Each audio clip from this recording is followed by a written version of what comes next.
You're listening to Get to Know World of Warships, a podcast created by Bogsy and Synpax.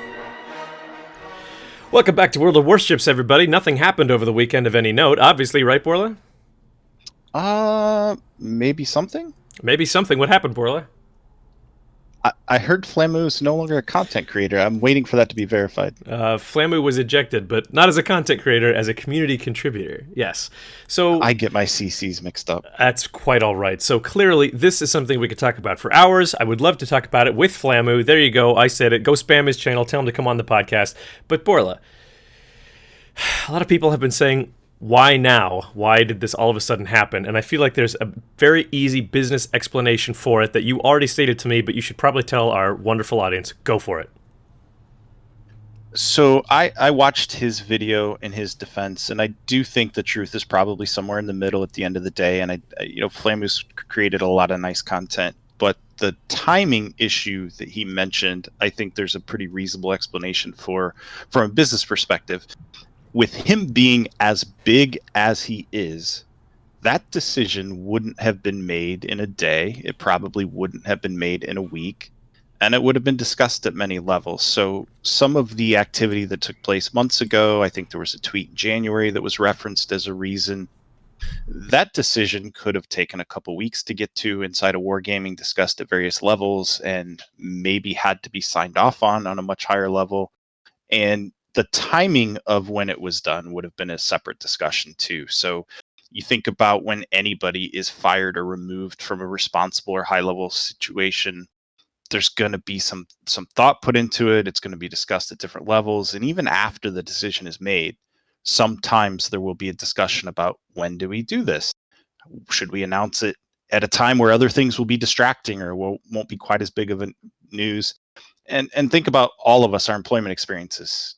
If I ask you what day most people are fired on, it's Friday. Why? So there's not the drama the whole week. Like, there's thought put into that. So I do think the timing of the discussion of it, and all of the levels of discussion can explain why it was now and why it wasn't in January. That's a totally separate discussion of whether it was deserved or anything else, but I just wanted to address that one part. I think made more sense than many people may realize. I think people are very emotional about it because it is shocking to have something that big change that quickly, and lots of questions comes up, and then lots of easy answers come out to fill the hole that's made by those simple questions. So you don't want to talk about it for 2 hours, do you? I would. Maybe another episode. What I would like to do, though, is get to our guest, the Brain, because he's a delightful man, and we have a great episode lined up for him. So let's save the talk about Flamu for maybe Brain if he wants to talk about it, and also if he wants to talk about it with us. For Flamu when he wants to come on. Or for Flamu when he wants to come on. He said he would months ago, and I think he forgot. So, again, go spam his channel and be like, go on the Warships podcast. And he's going to be like, Wargaming's podcast? I don't want to do that. And we'll be like, no, the other one. And then he'll be like, what? I don't know what you're talking about. And then we'll be like, right, okay. Anyway, let's go ahead. We're going to swap gears here. We're going to go ahead to our guest. So stick with us because we got lots of fun coming up.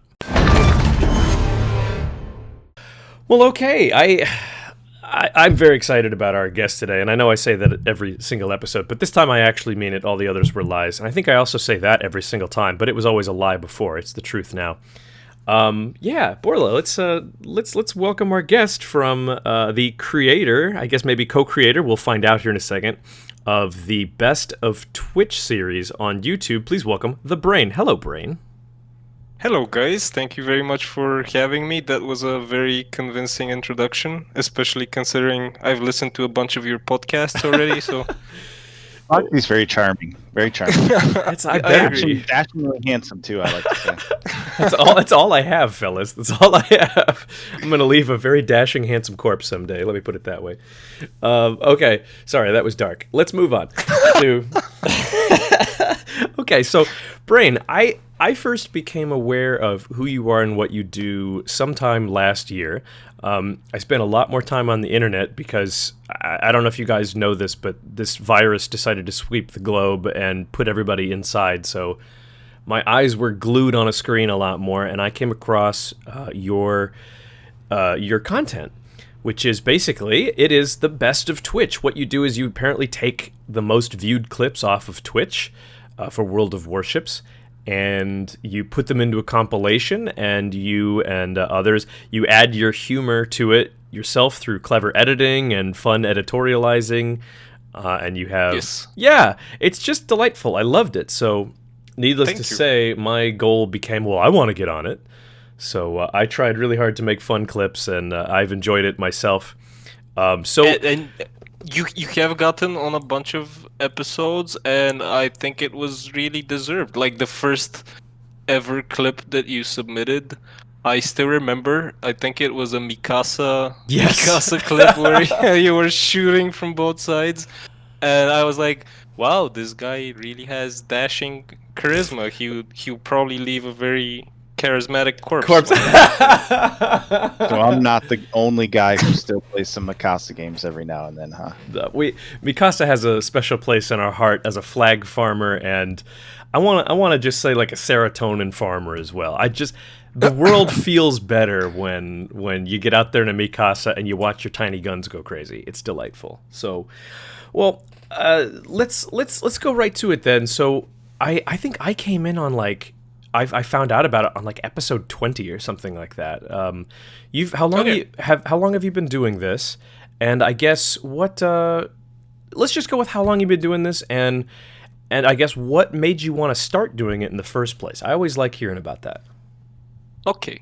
I've been doing it for more than a year now. I started in December of 2019.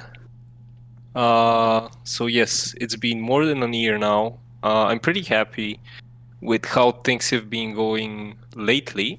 And we also created a second channel. We've got a War Thunder channel that's actually pretty successful very quickly. What made me do this is it's a bit complex, I guess, because I also have my family roots in it. My dad has a college for media arts, and so Really?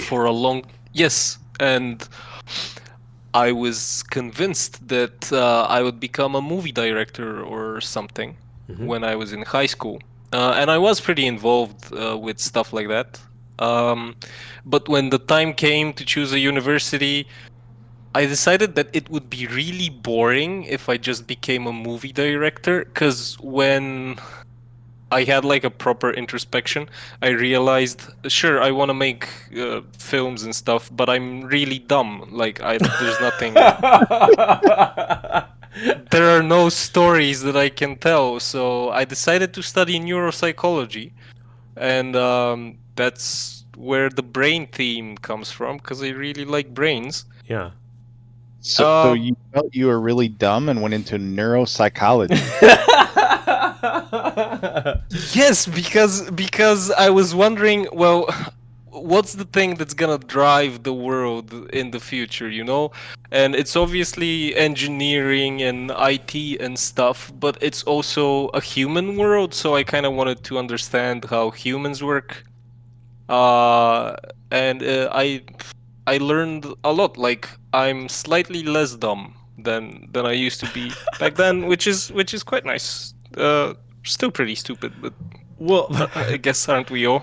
okay, so I'm already thrilled for the rest of this interview because you touched on several topics that I already wanted to stop you and be like, wait, let's talk about that. But I'm going to be patient here. I mean, the fact that you wanted to go to school for movie directing, I mean, that's right up my alley. I don't know if I've ever mentioned it on this podcast, and correct me if I'm wrong, Borla, but I am an actor in Los Angeles, and I like the movie industry a lot. Have I ever mentioned that, Borla? Nice. I thought maybe in private talks. I'm not sure you've said that on the podcast yet. I think I've done it privately. Yeah. Okay. Good. So that's fascinating. And then to go from movies to neuropsychology is like that's incredible. So yeah, we'll get back to the show in a second, but let's. Man, God, I don't even know what direction to go in. My mind is splintering like an electrical current through a brain right now.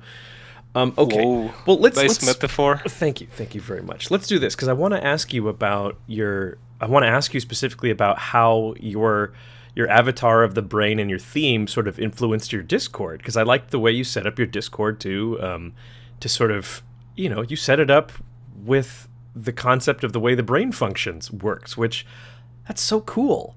So, but Thank you. Yeah, but let's talk real quick about. You mentioned you also have a War Thunder channel. So you have. I know you do Best of Twitch for World of Warships. You do Best of Twitch for World of Tanks, and you do Best of Twitch for War Thunder. Did you make Yes. them all into the same channel or separate actual YouTube channels? So the World of Tanks one is still in development. The War Thunder is definitely its own thing right now, so we can say there are two channels: World of Warships and War Thunder, and Tanks is in development. And we decided to do those very early on. But what we found out was that the audience wasn't accepting those very much. Like it's competing content on the same channel. There are a lot of people that are only interested in one game, so they do actually get genuinely annoyed when they get notifications for other content and stuff. I see. So you get the angry Pingu thing on the alerts, don't you? yes, people really hate pings, and it's the same with YouTube alerts. And yeah, we hit a wall basically with that idea back in the day when we were trying to upload World of Tanks and War Thunder and World of Warships on the same channel. So we just stopped doing World of Tanks altogether and kind of and slowed down a lot on War Thunder until we finally properly split the channels. And I'm very happy with the decision because I think it's working very well so Okay. far. Sorry, Borla. I'm gonna be selfish and just ask one more question before I stop being selfish.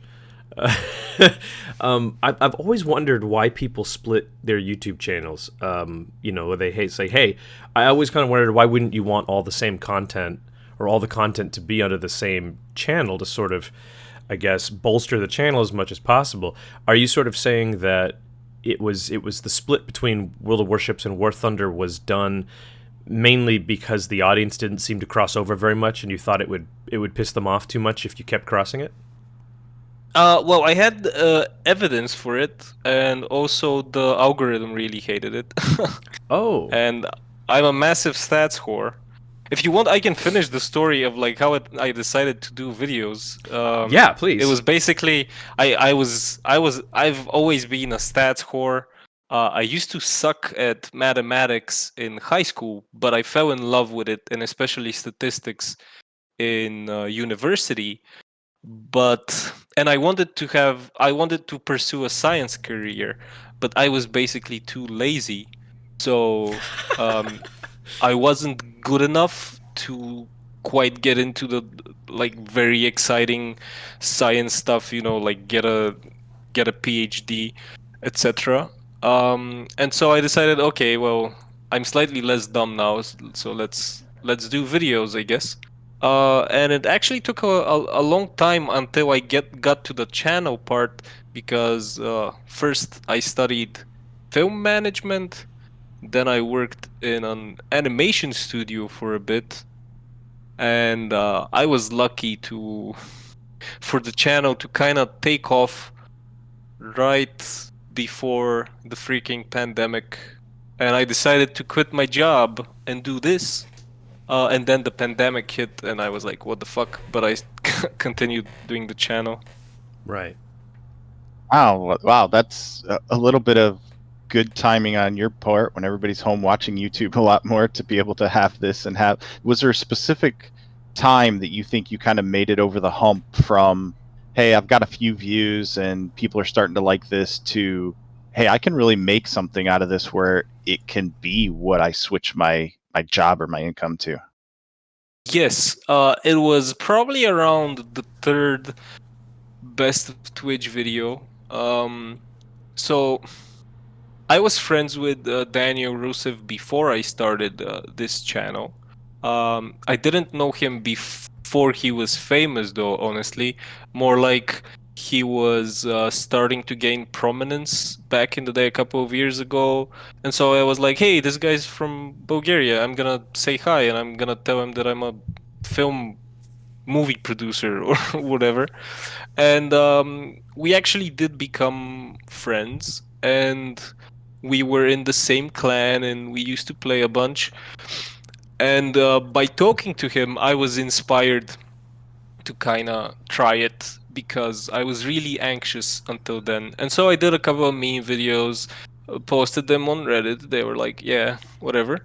They were kind of successful. And then I had this idea to do this thing because I was trying out streaming myself, but I realized that it takes a very special set of skills to be a streamer. It takes a lot of nerve, and it takes someone that's willing to kind of bare their soul in front of a lot of people. And it was kind of hard for me. So I decided, like, fuck streaming. But I had gained all of this knowledge about like the streamer scene, and so I decided, okay, I can showcase this, especially because I was also a fan of channels like this that had done it for other games, Hearthstone, more specifically. Oh, really? Yes, Troden is the channel. Frodan or no, Frodan, the guy with the blue hair, right? No, Troden. So, oh, okay. Like, he's a Czech guy, and he basically does best of Twitch for Hearthstone. Oh, I see. Yeah, I played Hearthstone a lot a couple of years ago, and I had a good time with that. But I also loved seeing the best of so and so. My I don't know if you ever knew him, but Day 9, his name is Sean Plotz. He was always my absolute favorite. The man's laughter specifically, it like. I don't care what people say about me after I say this, but like that man's laughter, for some reason, it warms my heart. It makes me feel so good about the day just to hear him laugh. So he's pretty funny. I agree. Yeah. He was a cool guy. He's a cool guy. So Brain, I'm a little different than you or Bogsy. Like, both of you guys are creative guys, arty guys. I don't really have that side. So for me, like, I wouldn't even know where to start in making a video or putting these things together. What's your process? Like, can you explain to us what you do to find the videos and what your thought process is as you're trying to piece the clips together? Sure. Well, we've got a team basically nowadays. Back in the day, when I was starting out, it was me. But at some point, I decided to hire 2 editors that would help me because I had a lot of trouble with schedules and stuff. And we've been working for about 6 months now, and the team grew a lot since then. So the process is, we first have a script, and in this script, we go through a bunch of clips from the most prominent streamers and from the most viewed clips and stuff, and from Discord submissions. And we kind of put them in a huge spreadsheet and describe them in multiple ways. And then we use those descriptions to kind of decide how to order them around in a nice creative way. The hard part when you're doing a series like this really is conceptualizing what it's gonna look like in the future, from the very start. Like, on episode 1, I kind of had to imagine what the intro is gonna be like, what the outro is gonna be like, what the graphic design is going to be. And since then, it's just applying this style to all the clips. To be honest, I guess it's somewhat methodical. After we've got the script, we then download the material. We make sure that technically it's kind of on the same level for all clips, because different streamers use vastly different recording systems for like audio. Right. So we need to equalize that, and once like everything is kind of uniform, then we start messing around with all the specific clips and stuff, and it's like over a bunch of iterations, and at the end it's kind of like chiseling out the sculpture, I guess. Like you get a block of stone and then you start chipping away. Yeah, that's a lot more regimented process than I kind of expected. And the other part that was a little surprising to me is you have people you've hired to do that. So you've had enough success that you actually can afford to pay people to do some of the work and put it all together as a team. Well, no, it's actually it's actually pretty risky. We are not making any significant profit, but somehow I'm making ends meet. I'm also doing like paid commissions and stuff that allow me. Okay, that makes more sense, because when you said hired people, I'm like, you have people working? Like, there's a whole team. Like, I see what you're saying now. That explains it better. Thank you. Yes, it's pretty crazy, and honestly, I have no idea how they're still working with me, because we don't make a lot of money at all. But well, I guess it's exciting to have an audience and stuff. It is. It is exciting to have an audience, and also I think that anyone would understand that it's exciting and rewarding to apply yourself towards a goal and then be able to see success from it. Like I'm not gonna lie. I mean, when I was invited to do this podcast with, the original host of it was my former clan leader Synpax, and he said, "Hey, you want to do a podcast?" And I sort of went, "Yeah." Like, I'm stuck at home and I'm not doing anything because of the pandemic and I'm not working, so I would love to just do something. And then, it was always supposed to be for fun, and it still is for fun, but I never really thought anything would come out of it.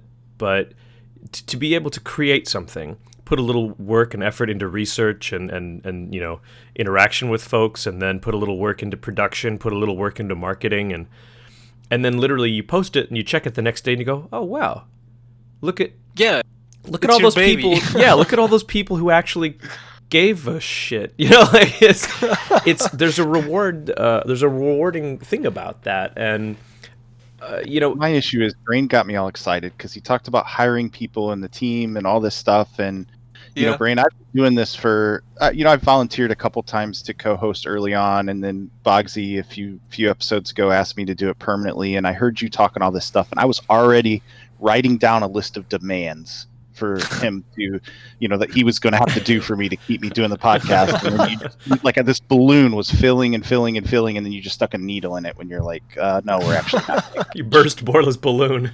We're poor as fuck. Well, it's weird. Like, we don't really make any money, but we are progressing all the time as a team somehow. Like, we just upgrade. Like, I used to work in co-working spaces, and now I upgraded to, like, it's a co-working space again, but it's like this one room with 3 stations owed to my team, and it's amazing. And we've got a green screen and stuff, and like right before the interview I was messing around with the green screen, and it's really fun. So wow. I don't know, the team spirit is really powerful. I really like this. So you guys actually have, like, physically, you guys have a workspace that you all go and work together in? No, we do it from a distance, but I decided to invest into like having a space where like my team can come over, and I do have like a collaborator now that's gonna help me with organizing stuff. And like, speaking of being poor as fuck, we are launching channel memberships as soon as we can, sometime in March, which is kind of like Twitch subscriptions, but for YouTube, because YouTube is trying to take over the world. Right. They want to be Twitch, they want to be TikTok, they want to be Instagram. and we kind of have to adapt to this. Like with YouTube Shorts launching now and stuff, I'm really scared, honestly, but it's exciting. Is it scary because you think you're gonna get left behind, or is it? Yes, because it's a very powerful new feature, and it's it's kind of the opposite of what we do, because we take clips and we transform them, and Shorts is like we transform and compile them. So the point is like taking something short and making something long out of it, and Yeah, you transform YouTube short Shorts. form into long form. Yes, and YouTube is now incentivizing short form, which is a lot less effort for a lot more apparent gain. Because like Shorts doesn't really make money, obviously, but it reaches a lot of people.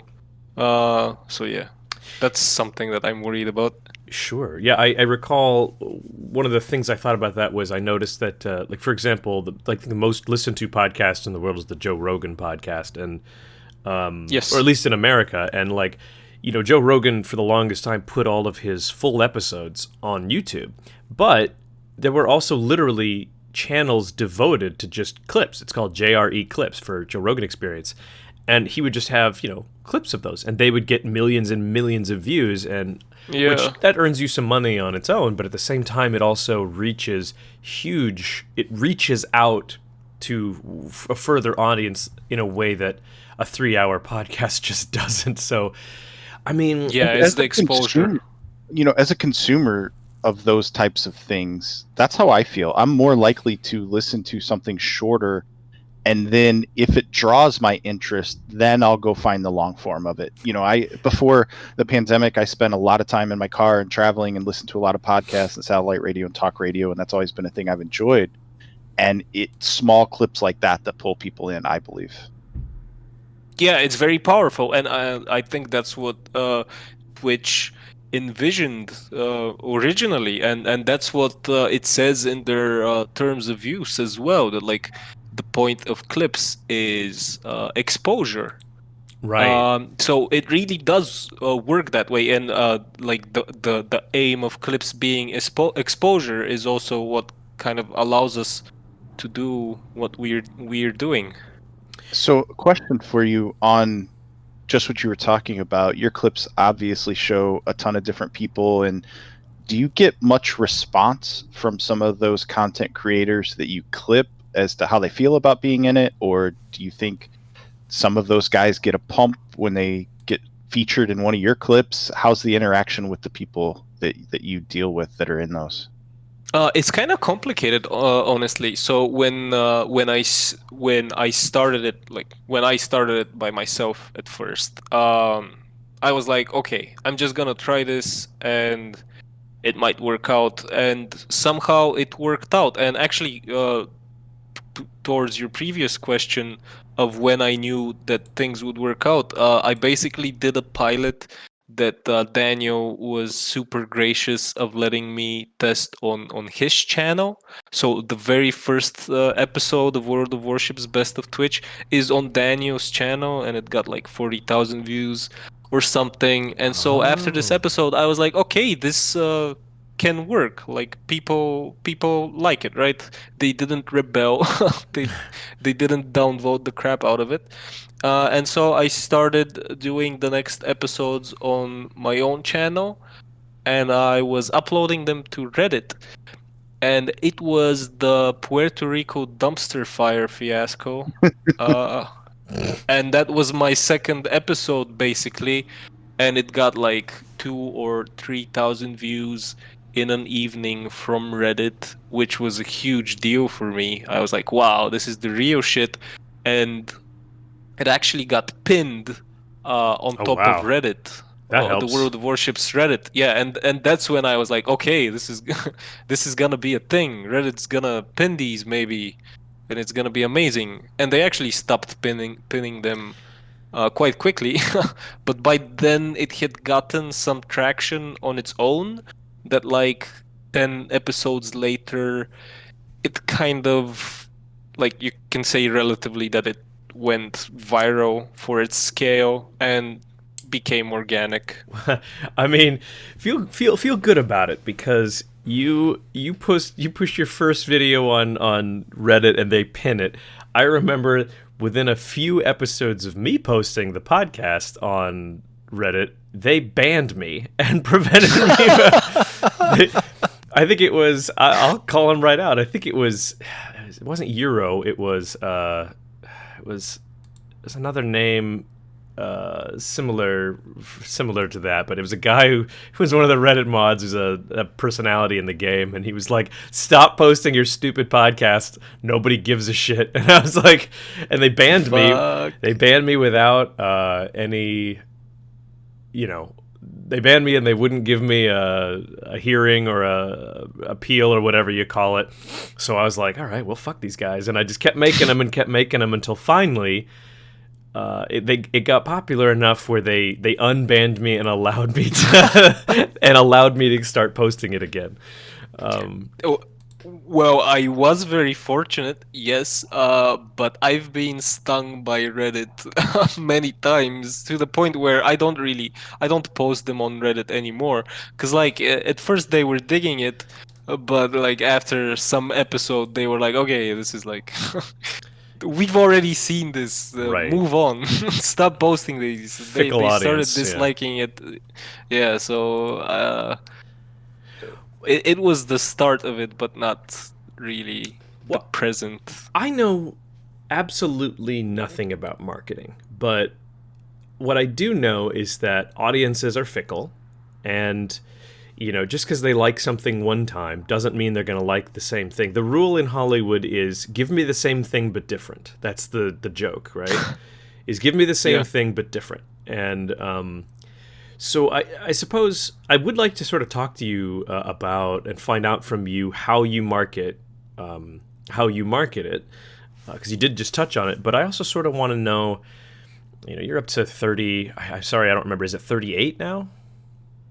Episodes? Oh, good question. I should know this.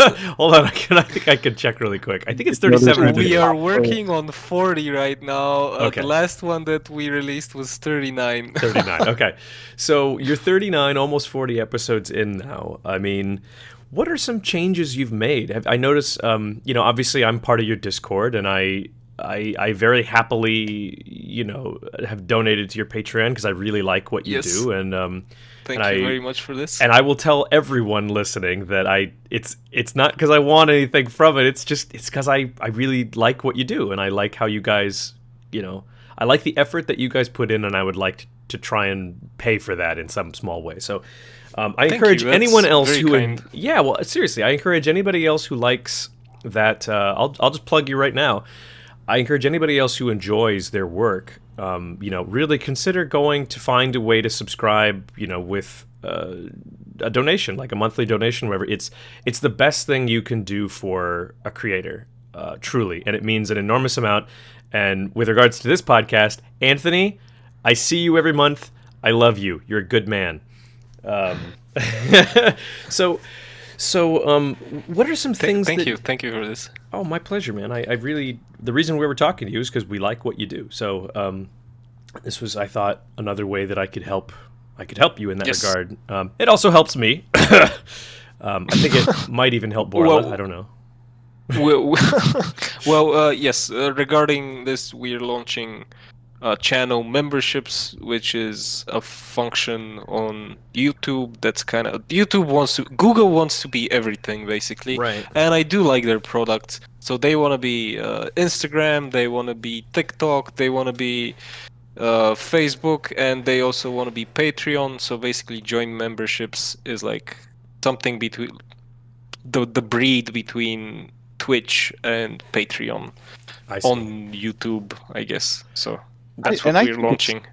And I think it's nice, exactly what you guys were talking about. Bogsy kind of alluded to what we do with this podcast. We want interesting people that have a big following because it makes good content and people will listen. So it's good for the podcast, but the exchange is there's crossover. There's people who may listen to the podcast and not be familiar with you, and so they go check out your stuff. And I think it's nice when you see content creators that are cool, collaborating, helping each other, giving each other a boost, knowing that the whole community gets more active, the whole community has interest in these things, and at some level, all of us benefit. Well, as I said at the start, I listened to a bunch of your podcasts, and I really had the desire to binge them. I realized that on YouTube they start from episode 60 maybe or something. So I listened to Conway, Flambas, the Denarmo podcast. They were awesome. Those were, I have to say, I think that those three were good ones to listen to, because those three, Borla and I both agreed that, like, those were good ones. We felt like we got something, especially out of Flambas.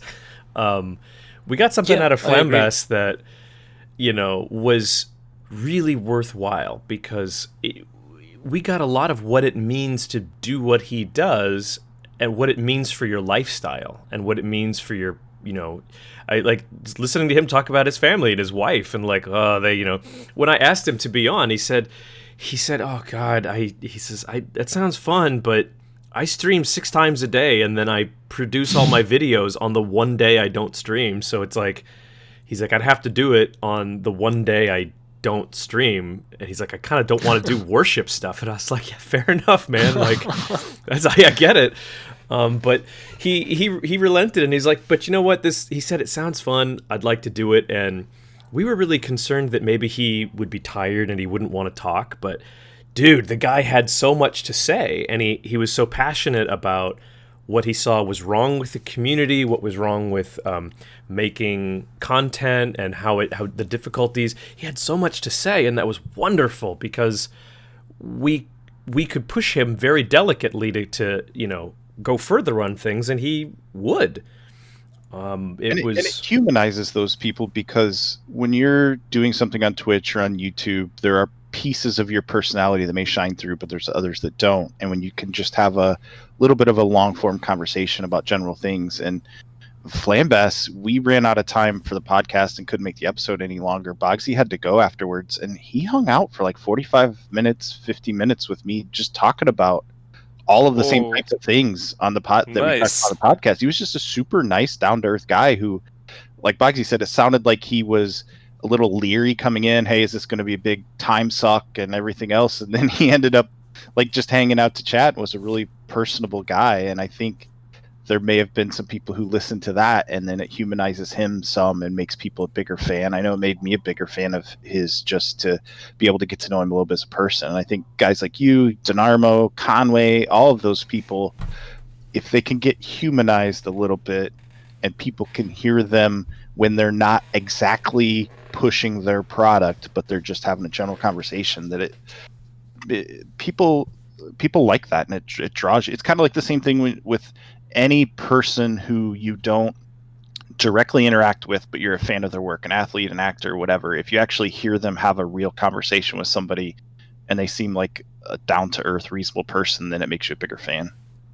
Yeah, and I think people are actually dying to share all the insight that they have. Like, it definitely felt like this with Flambas, and I don't know how much insight I have, but when you invited me to do this, like, I was genuinely excited, not because of who this is going to reach, but because of what we're gonna discuss, because these are really cool topics, and it's a lot harder than it looks, man. Like, YouTube is hard, Twitch is hard, like it's a challenge. Yeah, well, that's a great way to talk about specifically. Like, I really want to know what have there been any obstacles specifically for, you know, Best of Twitch series on YouTube?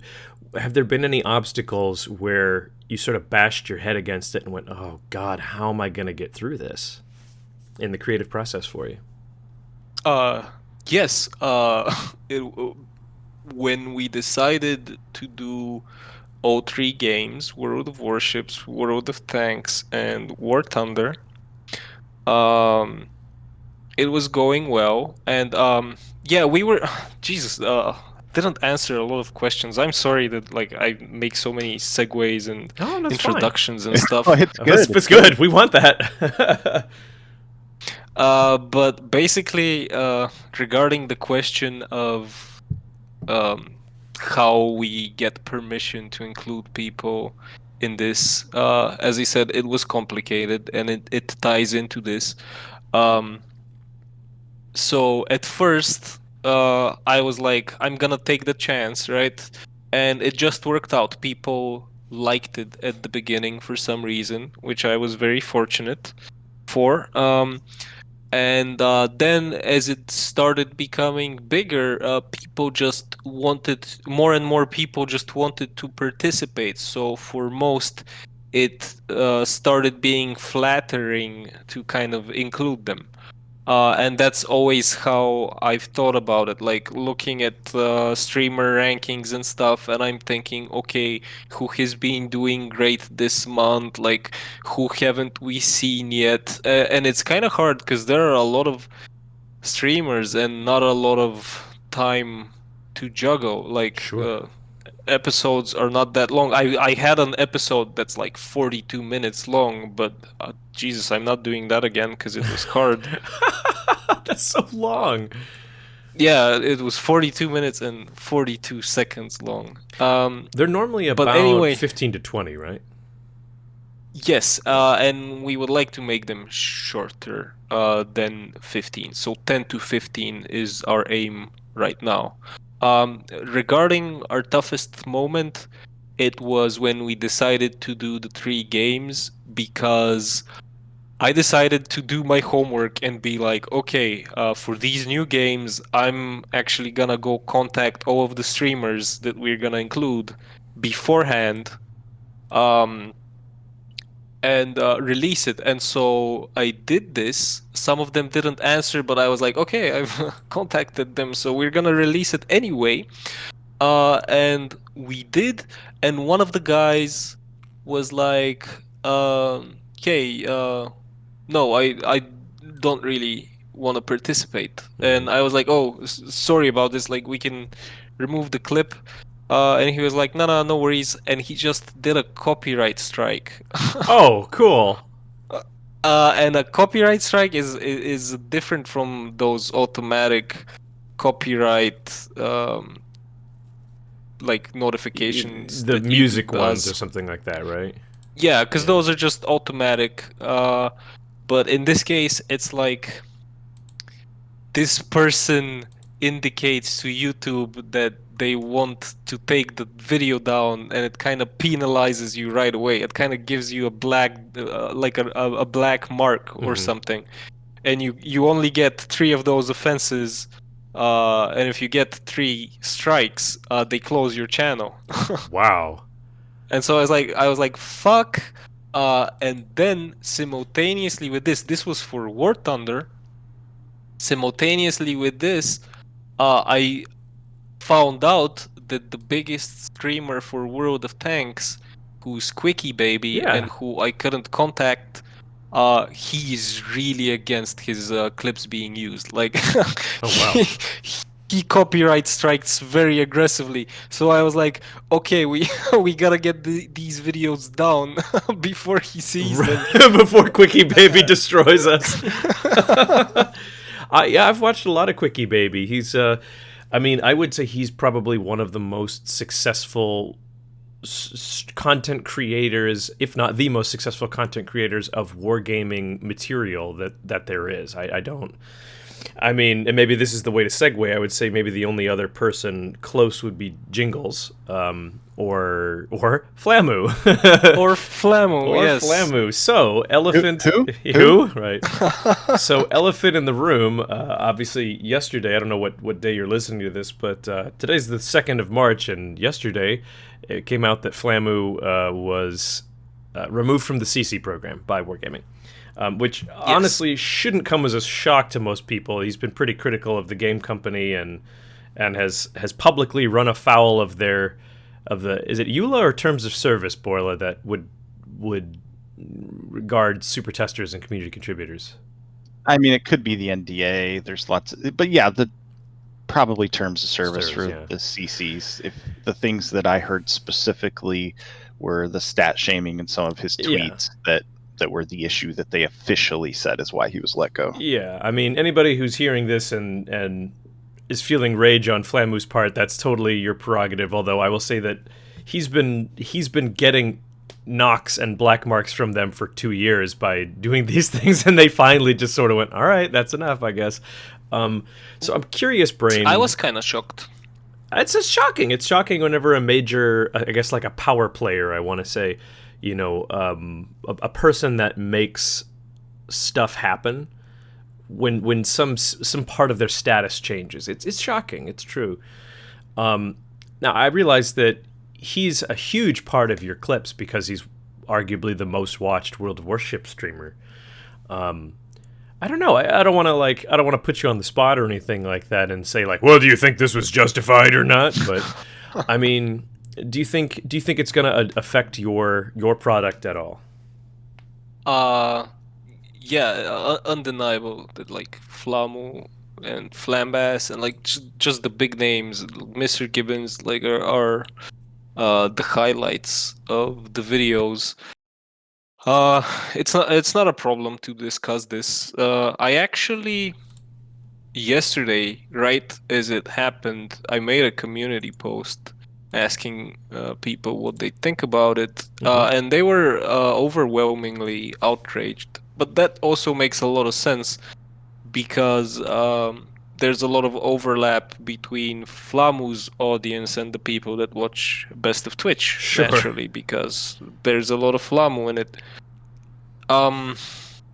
See, it was a surprise to me because this is Flamu and he's been doing this, like the stat shaming and being critical of wargaming for forever, you know, since the start.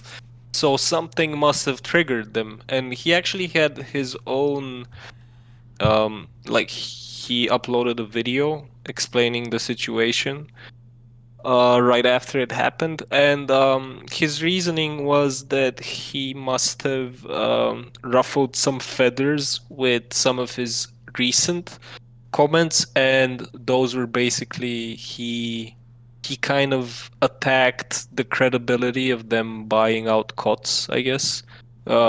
Mostly he said he was very disappointed that they bought COTS because they might introduce aircraft carriers sometime in the future.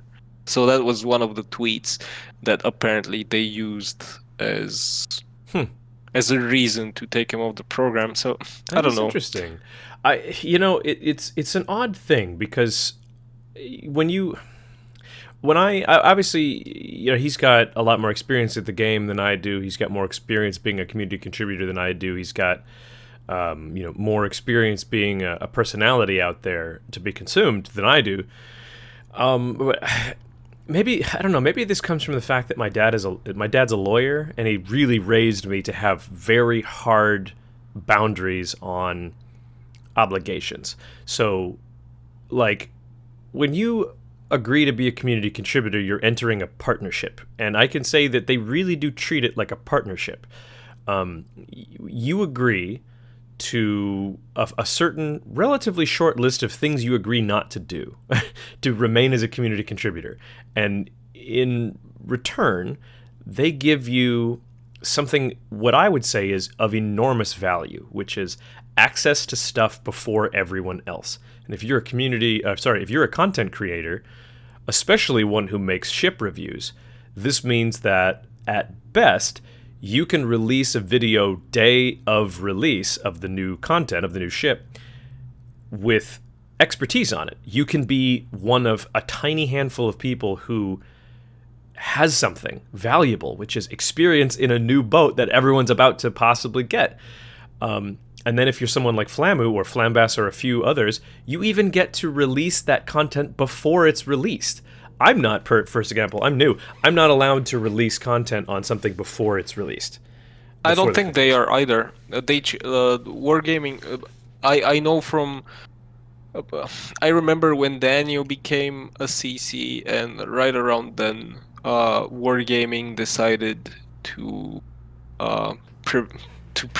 take away the CC privilege of releasing footage of Early, right. early footage of unreleased boats. So that They Yeah. still do. I will tell you this. They still allow. They have the CCs are broken up into tiers, tier 1, 2, and 3, and the folks at tier 3 are the folks who clearly are exceptionally valuable in the sense of, hey, they have huge audiences, they make good content, and again, there's only a few who occupy that spot. Flamu was obviously on top of that.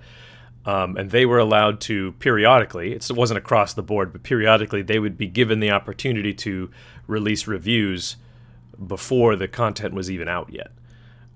Which And Bugsy, yeah, you and I have talked about this a little bit, and we sat and listened to the Brain talk about the process to put together a good video, like to have the video edited, well produced, and ready to go. And nobody thinks Flamu is going to crash and burn because of this. No, he's going to be fine. His, he's good. His followers, he had a giant sub train yesterday. Like, he's going to be fine. But one of the things that I think help the audience remain strong and also incrementally draws new people in is those well-produced early videos of ships that were just released. I know myself, some content creators I found because I was Googling looking for ship reviews and found it on the day that the release came out. And we've talked to Denarmo and others who said, yeah, the first week, the first few days is massive in the views, and then it's really low after that. And there is an advantage to that some people are saying, oh, it doesn't mean anything. I'm not saying it means everything, but there is value in that got lost, and it hurts him. It also hurts the community that won't have his videos the first day well produced and put out there. Yeah. Oh, go ahead. Sorry, Bugsy. That's fine, please. From like, I think it's a slippery slope, kind of discussing his thoughts and being Flamu's advocate, because I'm definitely sympathetic to Flamu. Like, I've learned a lot from him. He is definitely the biggest content creator for World of Warships. I always try to put myself in Wargaming's shoes as well. I just think for a long time, like having observed the discourse, I think for a long time there has been like I don't know, I don't know how to say it, but basically Wargaming's expectations and the expectations of the CCs have drifted apart, and they don't speak the same language anymore. That's a fair point. And I could actually weigh in on that a little bit just from what I can see in the conversations that happen. That I think a lot of times the CCs feel as if they are one of the major balancing, one of the parts of the balancing apparatus, and I think that they may be overvaluing that. I don't mean that as an insult to anybody, but just sort of a realism check of like the CCs. I actually made this point the other day, which was that the CCs are not there to give objective feedback. I think one of the Wargaming employees had actually said, look, we would prefer your guys' feedback to be objective rather than bitching, right? That was the gist of it. And I sort of pointed out, I was like, look, we can't really give you objective feedback because we don't have data that even the public doesn't really have, because it goes out on WoW's the dev blog, and we can talk about that, but we can't take test ships into training rooms. We can't test shit. Like, we have to just take it into randoms, play it in a very, in random circumstances, and then report back how it feels. So our feedback is always going to be more subjective than objective. We cannot run tests, therefore it won't be objective. It's going to be, this is how it feels, and we believe this is how our community that gives us feedback is going to feel about it when it comes out. That's the only thing we can really do. And so I think that's invaluable, truly, because Wargaming has a spreadsheet, and spreadsheets are extraordinarily important. And we all joke about, spreadsheet says, spreadsheet says balance, Tovarich. But I mean, as Brain just said he's a numbers guy. He knows the value of, data because it gives you an idea of the landscape. But if you're selling something, you have to know how the perception is going to be of the thing when it comes out, because that can be perception and data. Perception-driven value and data-driven value do not always go hand in hand. So Yes.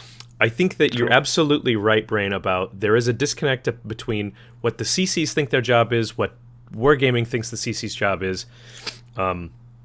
I'm thrilled to be able to see it and kind of go, oh, I get it now. But I can see where someone like Flamu gets frustrated. Maybe I should just say that and be done with it, because I still want to have a boxing match with him here on the podcast at one point.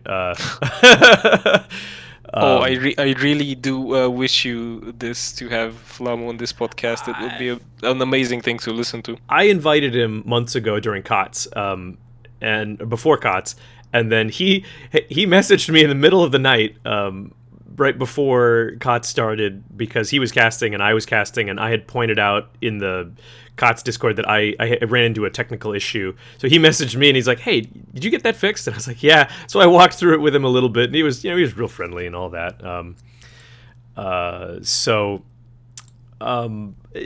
Not to get deep into that, but I said, "Hey, I'd love to have you on the podcast to talk about what you do." And he said, "Oh yeah, I saw that. I'm sorry I never got around to it. I'm just busy." And I said, "Yeah, sure, no problem." And that's fine. I don't know if he even would want to at this point, but He actually, this might be an amazing occasion to have him on the podcast. I don't Well, know. it's like, give him a week to chill out. Yeah, give him a week Yeah. to chill out, because, I think that the fun of it would be, and I'll pose this right now to anybody who would like to see it. Go tell him, man. Go tell him in his stream or whatever, hey, go talk to Bogsy and Borla, because I would like him to have his time to enjoy what comes out of a major breakup like this, But I kind of want to take him to task about it a little bit, because the guys... I think it would be fun. Yeah, I think it would be a fun discussion. Our best discussions have been with some content creators. Brain, Denarmo, Flambass. I do think Flamu would make for a good conversation. I think Bogsy, you and I are kind of both on the same page. We're a fan of some of the things that he does, and he definitely puts out good content. There are certain things that we disagree with or think are taken too far, and I think we could have a really engaging conversation with him if he was willing to come on.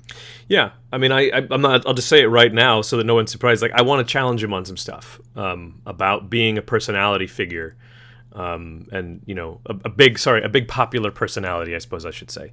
I would like to challenge him on some of that if he's willing. So. The offer's out, but I understand that. Sorry, Brian, I didn't mean to hijack your episode by talking about Flamu. But what we should do, because we're getting close to an hour, and I, as we all know, the attention span of people these days is low. So let's have you do this. I would like you to be basically pretend for a moment that Best of Twitch becomes so popular that eventually Sub-Octavian himself literally says, "Brain, I bow to your reverence. I bow to your omnipotence. You clearly have seen everything that I have not seen. I would like to give you the keys to my car, my house, and my game." And the first thing you do is you walk down to the tiny little computer in a basement in Cyprus that says, "Press button to delete XYZ," and you're going to decide which ship deserves to be sent to the bottom of the ocean, never to return. What's it going to be? What ship are you going to sink? Awesome. So I've heard people say FDR, and I've heard people say Thunderer, and I agree. And hopefully we are living in the reality where, like, Sub-Octavian already gave those other people the chance to delete those ships. So I'm gonna say Slava, because that is such a... I don't know. Slava was the forebearer of the Deadeye meta, and I'm a DD main, but with this meta, I've been playing a lot of Deadeye battleships just to have a feeling for the whole situation, and I don't know. It's really boring. I'd love to delete Slava, and hopefully hopefully they also reworked Deadeye. So Yeah. Well, fair they enough. are reworking Deadeye. That was released that it's going to be essentially built from the ground up a different skill. woohoo! Yep, Shonai from Wargaming mentioned on stream, I think on a Russian stream, that would happen, and I don't know if he meant to or not, but he did come out later and go, okay, you guys can talk about this, it's fine. They are reworking Deadeye, which I thought that was good of him to do, because that is something pressing on the community right now. So Can I say something about wargaming, by the way? Would you like my please? general opinion? Like, I think so. I try to be as conservative as possible usually with my opinions, and like everyone else who's playing this game, I've got a love-hate relationship with it, but essentially I love the game, so I want it to succeed and I want to keep having fun with it and I want to play with my friends and stuff. Um and I always so wargaming are a bit slow and you got to give it to them. They've had some absolutely horrendous PR fiascos, including this one with Including Flamu, the PR including fiasco. the PR. including yes, the Puerto Rico dumpster fire. Yes, it was horrible. I was convinced the game was gonna die back when it happened, but and with like the CV rework that so many people hate and stuff. Um, I think they are trying. And I had a huge impression when you guys were talking to Conway. That kind of confirms what I've been feeling, and it is that they are trying to fix all of those issues. They are listening, but it just takes so many iterations of updates that like the normal player doesn't notice it, and by the time they fix like that thing that we used to hate, there's already something else that we hate because for some reason they're really bad at like testing stupid pay to win stuff before releasing them. So they are trying. I think they are definitely trying, so we do Yeah. need to sometimes give them slack, I guess. I I tend to be myself. I think I agree with you on almost all of that. I tend to be like, look, when you're running a giant machine, you can't just arbitrarily change things because you don't know how it's going to. You don't know the residual effects of it. You have to be careful. That being said, they've done some bizarre things where you're like, if you have to be careful with what you do because it has these changes, like, what were you thinking when you did this? I get irate whenever I think about ships they release that have like 1.5 sigma or some horrible accuracy or dispersion thing. I just go, this is the worst thing that you could possibly do to this game. I hate it. I think everybody else Yes. hates it. What are you thinking? And then they bring out Slava, right? And then they make Slava, and you're like, what? Well, and from a little bit of a different perspective of as a content creator, just a player, Brain, you talked about binging the episodes of this podcast. If you go back to episode 12 is when I was actually interviewed about my clan, and one of the things that I talked about back then was wargaming's the enemy, right? Even from our clan's perspective, it's not other clans we compete with. It's not any of those things. It's what wargaming puts in front of us next, whether it's because something is super grindy or because there's something that we don't enjoy, a game aspect or mechanic. And so our goal as a clan, my group, is to be able to be sustainable against whatever wargaming throws at us. And we have a lot of fun as a group together. And so that keeps it fun because we're enjoying each other's company and having a good time, and we have a really active group, and that's what makes it continue to be fun for me personally. It's not then you can deal with this stuff that wargaming has, because like you said, there's going to be another one and it's going to pass and we're going to get past it and it's going to be all right. But I've really enjoyed this conversation with you, Brain. I really appreciate you giving us the time. I know we've kind of went over the time that we usually have, but you've been an awesome guest. It's been a really good conversation. Thank you for having me. It was a real pleasure. Absolutely. Is there anything? Obviously, we're gonna include links to Best of Twitch, obviously, to all the channels that are available. There will be links down below. There will be a link to, if you would like, Brain, to your Discord. I don't know. Some people don't want the link be public for some reason, but if you Thank you. Yeah, sure. Yeah. So we'll include any links that Brain would like you to check out below. Please check those out. And is there anything else you'd like to, I guess, to plug before we go? Well, I guess just to finish off, like the conversation about wargaming, I don't know if all people hate all game developers. Like I have a feeling that's kind of just human nature. I'm not sure if it's just if just wargaming or evil, or if that's just what happens to all the things that you're greatly involved in, be it politics or like your favorite game. But yeah. I think that a lot of times people will. It takes them a year or two of playing a game to realize that I've put an enormous amount of my time, money, and energy into this little world that's not real. And then I think that after a while they start to get resentful because they feel like maybe, I mean, to be completely honest, maybe they're wasting their time. They could be using on something else, but they don't want to stop because games are indulgences. They're for fun and they're rewarding in that little sense of your brain. It's like ice cream or beer or whatever, you know. But they can't stop, so they start to they resent themselves, but they start to instead resent the people feeding them the indulgence, you know. Does that make sense? I also think it's a sense of being powerless at sometimes, because the culture, especially here in North America, is if we all collectively complain, it should make a difference and somebody should change their decision. And that simply doesn't always happen with large companies, and specifically with, I think, the culture differences between a company like Wargaming and the way they run things. There's a different way of looking at things. And so it's hard for people to swallow that everybody's crying out for this and it doesn't affect the change that they expected or are used to.